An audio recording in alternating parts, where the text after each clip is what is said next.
Bismillahirrahmanirrahim. Assalamualaikum warahmatullahi wabarakatuh.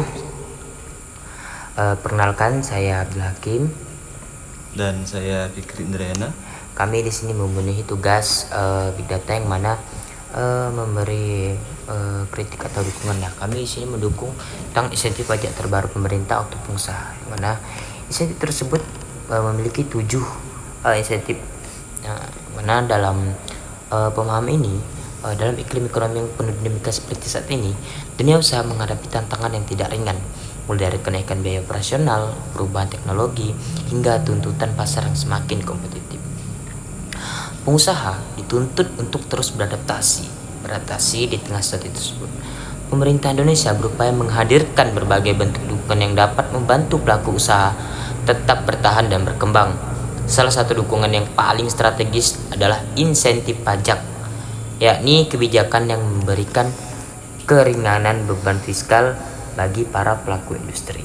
Nah, untuk memberikan gambaran yang jelas dan mudah dipahami, berikut penjelasan panjang mengenai 7 insentif pajak tersebut.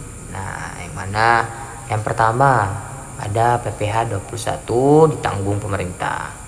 Nah, menjaga daya beli dan stabilitas usaha. Insentif PPh 21 ditanggung pemerintah atau DTP menjadi salah satu kebijakan yang paling dirasakan manfaatnya oleh pengusaha dan pekerja. Nah, dalam kebijakan ini, pajak penghasilan karyawan tidak dipotong dari gaji, melainkan dibayarkan oleh pemerintah untuk membantu pekerja mempertahankan daya beli mereka di tengah tekanan ekonomi. Nah, bagi pengusaha, kebijakan ini menjadi bantalan penting sektor padat karya seperti tekstil, alas kaki, dan furnitur memperoleh ruang bernapas karena tidak perlu menanggung beban tambahan yang biasanya timbul dari penyesuaian gaji atau finisi tenaga kerja. Pada gilirannya, stabilitas di tingkat pekerja menciptakan stabilitas dalam operasional perusahaan.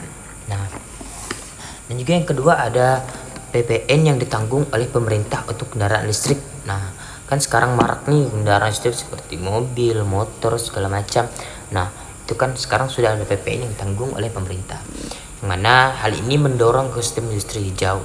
Dalam upaya percepatan transformasi menuju industri ramah lingkungan, pemerintah memberikan PPN ditanggung pemerintah atau DTP. Nah, untuk pembelian kendaraan listrik tertentu, kebijakan ini tidak hanya menguntungkan produsen kendaraan, tapi juga memperkuat komitmen Indonesia menuju masa depan sektor otomotif yang lebih bersih. Nah, dengan adanya PPN DTP, harga kendaraan listrik menjadi lebih terjangkau sehingga penerapan pasar meningkat. Dampaknya bukan hanya bagi produsen tapi juga bagi seluruh rantai pasok, termasuk pemasok komponen manufaktur baterai hingga penyediaan jasa perawatan EV. Nah, yang ketiga tuh ada PPNBM DTP untuk kendaraan rendah emisi. Ini untuk kendaraan rendah ya. Dia mengakselerasikan teknologi mobil modern. Selain memberikan keringanan PPN, pemerintah juga menanggung PPNBM untuk kendaraan rendah emisi atau low carbon emission, mana termasuk mobil hybrid yang sekarang lagi banyak pengguna atau pengguna dari kalangan muda, kalangan menengah ke atas maupun menengah ke bawah. Nah, jadi kebijakan ini bertujuan mempercepat adopsi teknologi transformasi yang ramah lingkungan. Penerapan PPNBM ini juga membuat harga kendaraan hybrid ini lebih kompetitif, sehingga permintaan dari masyarakat meningkat. Bagi pengusaha otomotif ini juga bisa mendapatkan insentif dari masyarakat yang permintaannya lebih meningkat. Langkah ini mendorong peningkatan produksi dalam negeri dan mendukung terciptanya industri otomotif dengan teknologi mutakhir. Nah, selanjutnya nih ada yang keempat, yaitu Super Tax Deduction Lead Bank. Nah, memperkuat inovasi untuk bersaing global. Dalam era kompetisi global, inovasi adalah kunci. Untuk itu, pemerintah menghadirkan insentif Super Tax Deduction. Bagi pengusaha yang melakukan kegiatan riset, dan pengembangan atau R&D, insentif ini memberikan pengurangan penghasilan bruto hingga 300% ya dari biaya litbang. Nah, kebijakan ini menempatkan perusahaan pada posisi yang lebih kuat untuk menciptakan produk baru, nah, meningkatkan kualitas layanan dan melakukan efisiensi operasional.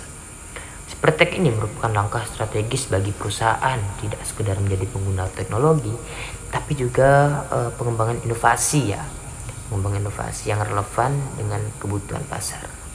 Nah, jadi selanjutnya yang akan dijelaskan oleh saudara saya itu Kiki. Oke, yang kelima yaitu Supertext Education Vokasi, yaitu meningkatkan kompetensi SDM di Indonesia.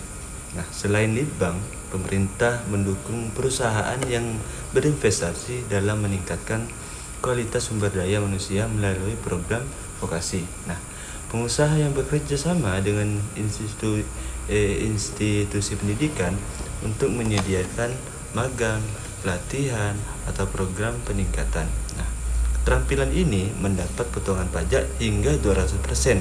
Nah, kebijakan ini sangat bermanfaat karena perusahaan sedang mendapatkan tenaga kerja yang lebih kompeten. Nah, sedangkan biaya pelatihan tersebut yang besar bisa dikonversi menjadi pengurangan pajak. Nah, program ini memperkuat kolaborasi antar dunia pendidikan dan dunia industri. Nah, itu yang nomor 5. Adapun yang nomor 6, PPh final UMKM yaitu 0,5%. Nah, membantu usaha kecil maju tanpa terbebani pajak berat. Nah, UMKM merupakan sektor menjadi tulang punggung ekonomi nasional untuk menjaga keberlanjutan usaha tersebut. Nah, pemerintah memperpanjang insentif PPh final 0,5% bagi UMKM hingga jangka waktu tertentu. Nah, bagi usaha dengan omset di bawah 500 juta per tahun, nah pemerintah bahkan menetapkan tarif 0%. Nah, jadi untuk pengusaha yang omsetnya 500 ke atas, nah ya per tahun, nah itu tidak dikenakan tarif. Nah, sehingga mereka tidak kebijakan ini merupakan ruang lapangan ataupun peluang besar bagi UMKM untuk meningkatkan kualitas produk. Nah, membuka lapangan kerja yang baru serta memperkuat posisi usaha di pasar. Nah, adapun yang terakhir yaitu pengambilan pendahulan PPN untuk kendaraan listrik. Nah, menjaga arus kas pengusaha yang bergerak dalam industri kendaraan listrik juga mendapat kemudahan berupa pengambilan pendahulan kelebihan bayaran PPN. Nah, kebijakan ini sangat penting karena arus kas merupakan aspek vital dalam industri manufaktur. Nah, dengan proses pengambilan pajak lebih cepat, perusahaan bisa menggunakan dana tersebut untuk operasional, riset ataupun pengembangan produk baru. Nah, efek dominonya dari kebijakan ini dalam stabilitas bisnis dan percepatan pertumbuhan industri itu kendaraan listrik di Indonesia. Mungkin sekian dari saya. Nah, untuk kesimpulannya dalam insentif pajak sebagai dorongan kuat untuk pertumbuhan usaha. Rangkaian 7 insentif pajak di atas menunjukkan bahwa sebagai fasilitator pertumbuhan ekonomi. Nah, setiap kebijakan yang dirancang untuk memberikan manfaat nyata bagi peningkatan kapasitas inovasi hingga dukungan terhadap keberlanjutan industri. Dengan memanfaatkan seluruh fasilitas ini secara maksimal, pelaku usaha memiliki peluang lebih besar untuk memperkuat usaha, melakukan ekspansi, dan berkontribusi terhadap ekonomi nasional.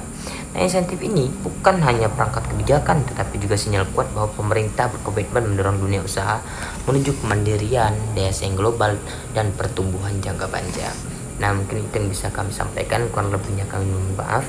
Saya Hakim. Dan saya bikin Kami pamit undur diri. Assalamualaikum warahmatullahi wabarakatuh.